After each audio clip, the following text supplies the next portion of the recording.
A Cidade e as Serras, de Eça de Queiroz. Capítulo 11. No dia que seguiu estas largas caridades, recolhi a Guiães. E, desde então, tantas vezes trotei por aquelas 3 léguas entre a nossa e a velha alameda dos Jacintos, que a minha égua, quando a desviava dessa estrada familiar, conduzindo-a a uma cavalariça familiar, onde ela privava com o garrano Melchior, relinchava de pura saudade. Até a tia Vicência se mostrava vagamente ciumenta daquela Tormes, para onde eu sempre corria, daquele príncipe de quem incessantemente celebrava o rejuvenescimento, a caridade, os pitéus e as quimeras agrícolas.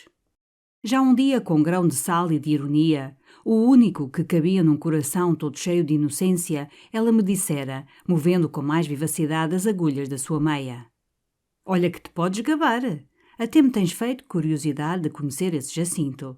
Traz cá essa maravilha, menino." Eu rira. "Sossegue, tia Vicência, que o trago agora, para o dia dos meus anos, a jantar. Damos uma festa, haverá um bailarico no pátio, e vem aí toda essa senhorama dos arredores e até talvez se arranje uma noiva para o Jacinto."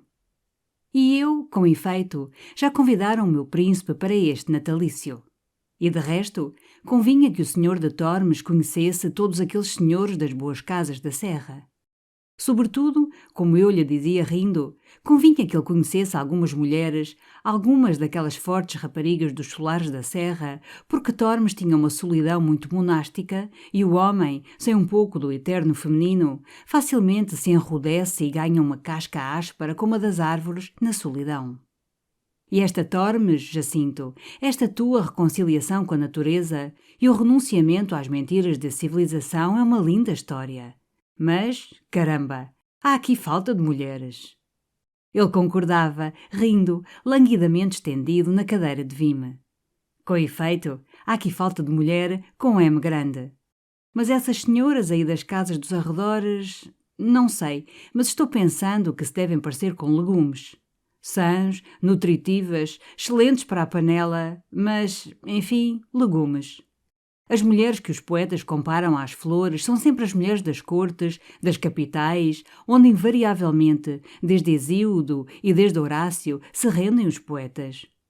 E evidentemente não há perfume, nem graça, nem elegância, nem requinte numa cenoura ou numa couve. Não devem ser interessantes as senhoras da minha serra. Eu te digo, a tua vizinha mais chegada, a filha do Dom Teotónio, com efeito, salvo o respeito que se deve à casa ilustre dos Barbedos, é um mostrengo.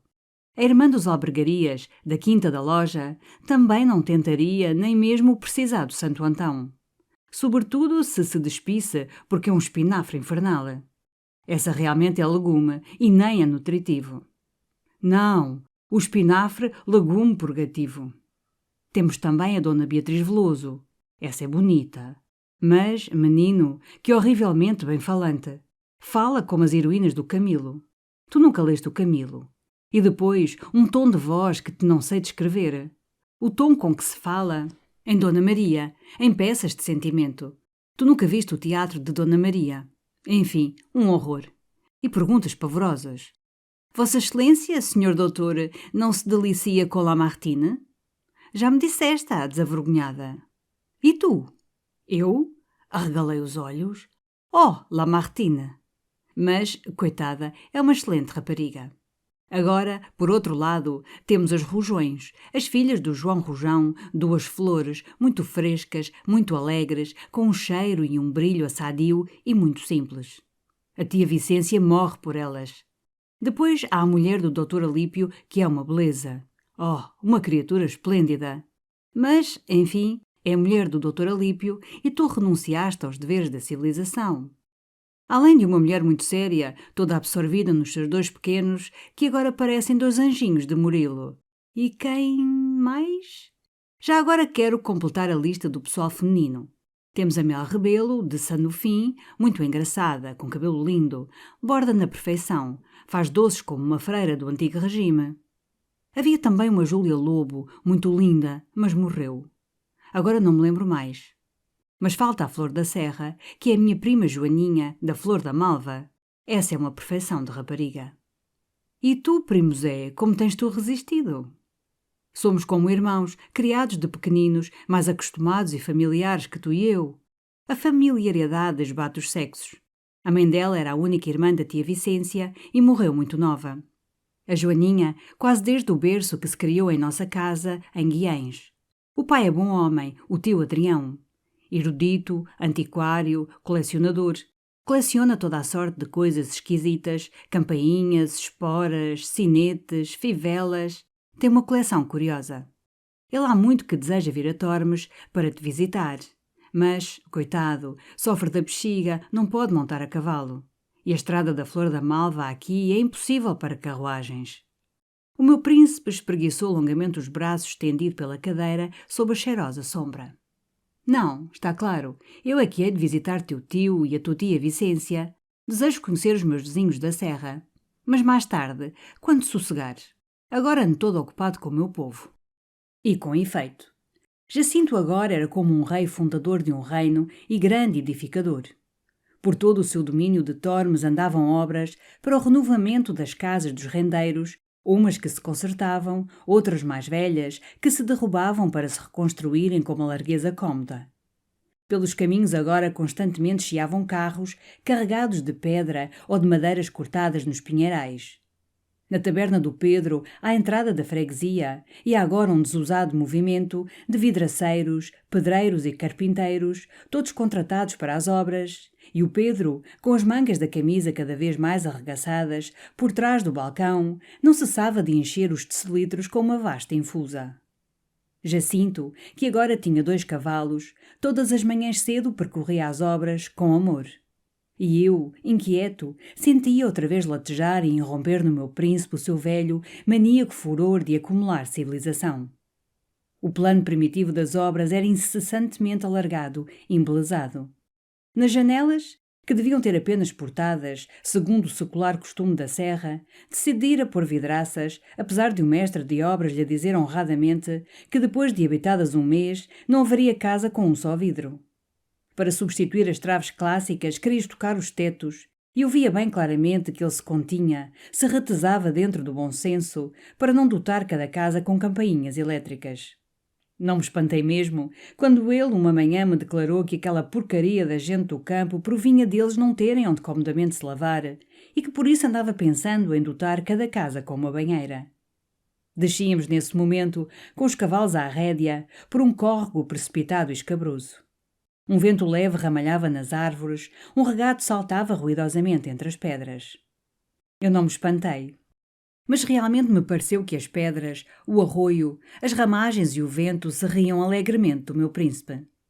E além destes confortos, a que o João, mestre de obras, com os olhos loucamente arregalados, chamava as grandezas, Jacinto meditava o bem das almas. Já encomendara ao seu arquiteto, em Paris, o plano perfeito de uma escola que ele queria erguer naquele campo da carriça, junto à capelinha que abrigava os ossos. Pouco a pouco, aí também criaria uma biblioteca, com livros de estampas para entreter, aos domingos, os homens a quem já não era possível ensinar a ler. Eu vergava os ombros, pensando, aí vem a terrível acumulação das noções. Eis o livro invadindo a serra. Mas outras ideias de Jacinto eram tocantes. Eu mesmo me entusiasmei e excitei o entusiasmo da tia Vicência com o seu plano de uma creche, onde ele esperava ter manhãs muito divertidas, vendo as criancinhas a gatinhar, a correr tropegamente atrás de uma bola.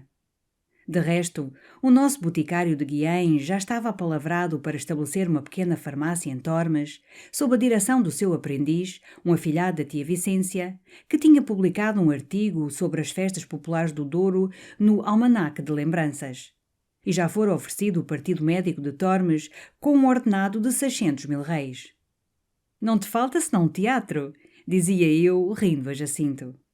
Um teatro, não, mas tenho a ideia de uma sala, com projeções de lanterna mágica, para ensinar a esta pobre gente as cidades desse mundo e as coisas de África e um bocado de história. É caramba, também eu me entusiasmei com esta ideia. E quando o contei ao tio Adrião, o digno antiquário bateu, apesar do seu reumatismo, uma palmada tremenda na coxa. Sim, senhor, bela ideia! Assim se podia ensinar àquela gente iletrada, vivamente, por imagens, a história santa, a história romana, até a história de Portugal. E voltando para a prima Joaninha, o tio Adrião declarou Jacinto um homem de coração. E realmente pela serra crescia a popularidade do meu príncipe. Naquele guarde-o Deus, meu senhor, com que as mulheres ao passar o saudavam, se voltavam, para o ver ainda, havia uma seriedade de oração, o bem sincero desejo de que Deus o guardasse sempre. As crianças a quem ele distribuía tostões farejavam de longe a sua passagem, e era em torno dele um escuro formigueiro de caritas trigueiras e sujas, com grandes olhos arrecalados, que, se ainda tinham pasmo, já não tinham medo. Como o cavalo de Jacinto uma tarde se chapara, ao desembocar da alameda, numas grossas pedras que aí deformavam a estrada, logo ao outro dia um bando de homens, sem que Jacinto o ordenasse, veio por dedicação a ensaibrar e alisar aquele pedaço perigoso de caminho, aterrados com o risco que correra o Bom Senhor. Já pela serra se espalhava esse nome de Bom Senhor. Os mais idosos da freguesia não o encontravam sem exclamarem, uns com gravidade, outros com grandes risos desdentados: "Este é o nosso benfeitor." Por vezes, alguma velha corria do fundo do eido ou vinha à porta do casebre, se o avistava no caminho, para gritar, com grandes gestos dos braços magros: "Ai, que Deus o cubra de bênçãos! Que Deus o cubra de bênçãos!"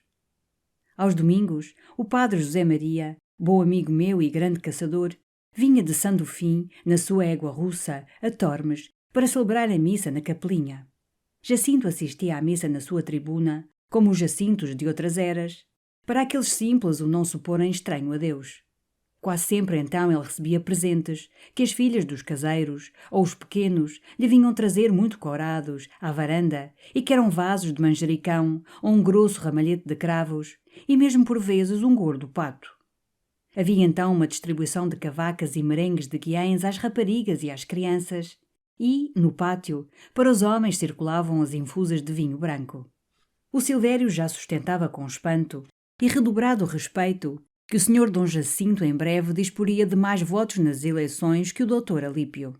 Eu mesmo me impressionei quando o Melchior me contou que o João Torrado, um velho singular daqueles sítios, de grandes barbas brancas, ervanário, vagamente alveitar, um pouco adivinho, morador misterioso de uma cova no alto da serra, por toda a serra afirmava que aquele bom senhor era el rei Dom Sebastião que voltara.